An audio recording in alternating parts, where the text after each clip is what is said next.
Үй бүлөң диндар буддисттер экен, кандай кабыл кылышты?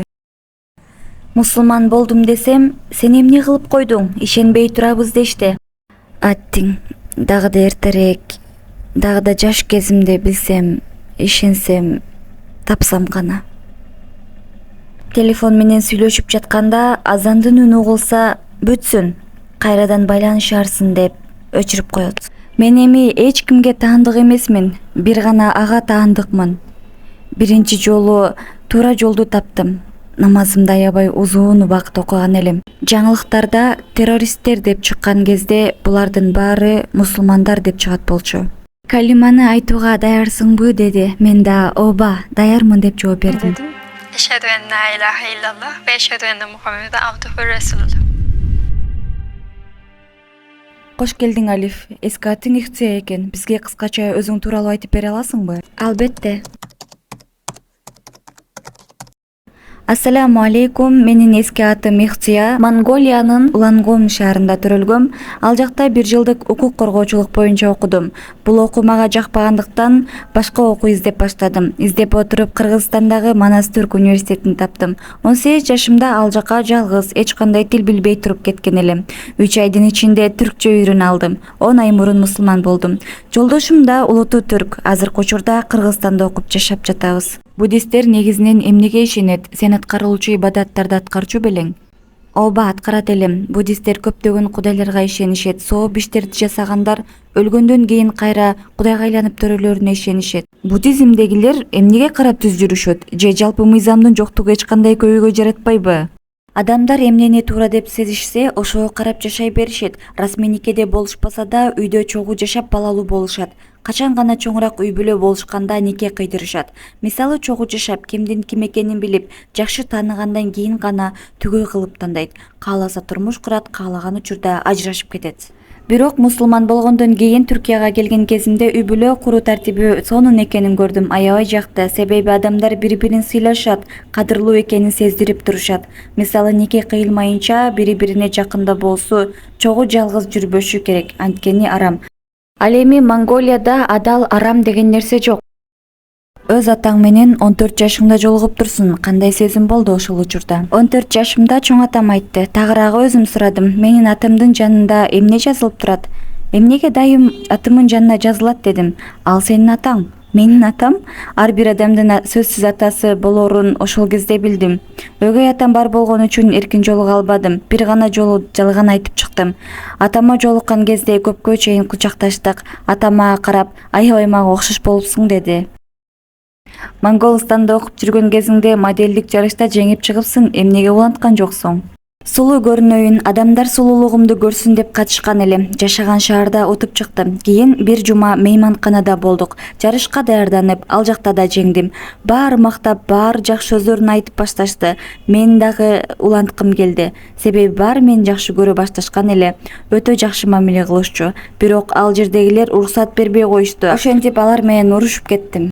Буддист учуруңда ислам динине көз карашың кандай эле, жакпаган нерсеси бар беле? Ал кезде ислам динин өтө коркунучтуу деп билчүмүн. Мисалы, жаңылыктарда террористтер чыккан кезде булардын баары мусулмандар деп айтышат эле.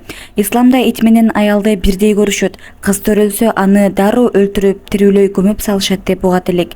Ошондуктан дайыма этият болчубуз. Биздин жерибизде да ушундай коом бар болгон үчүн алардан качып сак турат элек. Динди бир окуя, ой себептүү издеп баштадыңбы же? Азан айтылган кезде адамдардан намаз деген бир нерсе бар экенин, ошол үчүн азан айтылаарын уктум. Исламга ишенгендер мен ойлогон коркунучтуу адамдар эмес эле. Жакындан кандай экенин түшүнүп жеттим. Ошондон тарта мен өзүмдү эч кимге айтпай, жалгыз динди изилдей баштадым. Бул эмне деп кошумча түркчөнү бир аз билгеним үчүн суроолорго жооп издөө дагы да оңой болчу. Ал эми оор, түшүнбөгөн суроолорум болгон кезде досумдан сурачумун. Ал да билген нерселерин түшүндүрүп, билбегенин интернеттен карап айтып берчү. Досума мечитке кирүүнү, көрүүнү каалап жатканымды айттым. Ал имамдан уруксат алды. Имам мага узун көйнөк берди. Биринчи жолу киргендеги сезимдерим ал жерде дайым болууну кааладым. Ушунчалык тынч, кенен, таза, жагымдуу. Ал жерден чыккан кезде дагы да изилдендим. Бул эмне деген кооз жер дедим. Интернетке жаздым. Кантип мусулман болсо болот? Шахадет деген эмне? калима чыкты. Аны айткан кезде мусулман болорун жазыптыр. Мен аны жашыруун дептериме жазып алдым. 10 октябрь досума байланышып, мен мусулман болгум келип жатат. Мени имамга алып бара аласыңбы? Чогуу мечитке баралы дедим. Бардык. Имам келиме келтирүү керек, билесиңби деп сурады. Ооба деп жооп бердим. Анда даяр болсоң келимени айталы деди. Мен да даярмын деп келиме келтирди. Ашхаду ан ла илаха иллаллах ва ашхаду анна Мухаммадан абдуху ва расулуху. Үй бүлөң кандай кабыл алды? Дагы деле кээ бир жакындарым жактырышпайт. Дайым уронуп жүрөсүңбү жана башка деп. Мисалы телефон менен сүйлөшүп жатканда азандын үнүн угулса, бүтсүн, кайра байланышарсың деп өчүрүп коет. Досторуң эмне деди? Мусулман болдум десем, алардын үнү башкача болуп, сен эмне кылып койдуң? Ишенбей турабыз, тамашалап жатасыңбы дешти. Мен жок, чын айтып жатам, мындан ары мусулманмын дедим. Сен кантип эле мындай абалга түшүп калдың? Модель жарыштарына катышып жүрүп. Андан кийин 1-2 жолу гана сүйлөштүк. Азыр такыр байланыша элекпиз. Азыр эшиктен пайгамбарыбыз саллаллаху алейхи вассалам кирип келсе, эмне деп айтмаксың?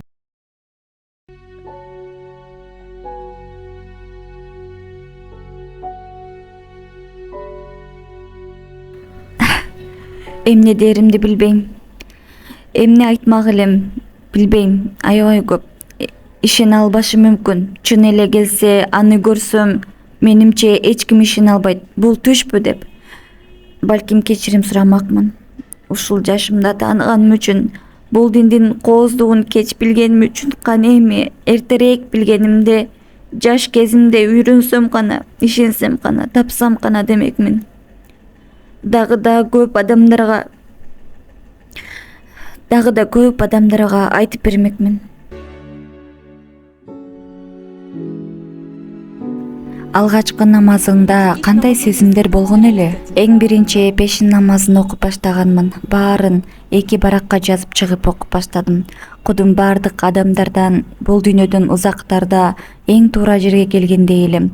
Адам саждада турган кезде Аллах Таалама эң жакын болгон кез экенин укканым үчүн саждада көп узун калчумун. Себеби чын эле өзүңдү жакын сезесиң. Мындан ары эч кимге таандык эмесмин, жалгыз ага таандык элем. Ал мени жаратыптыр. Чындык ушул болчу. Биринчи жолу туура жолду тапканым үчүн намазым 28 минуттай узун болгон эле. Жагымдуу, сиздерге пайдалуу видео болду деп үмүт кылам иншаллах. Дагы да көп адамдар көрүүсү үчүн жактырып бөлүшүп коюуну унутпаңыз.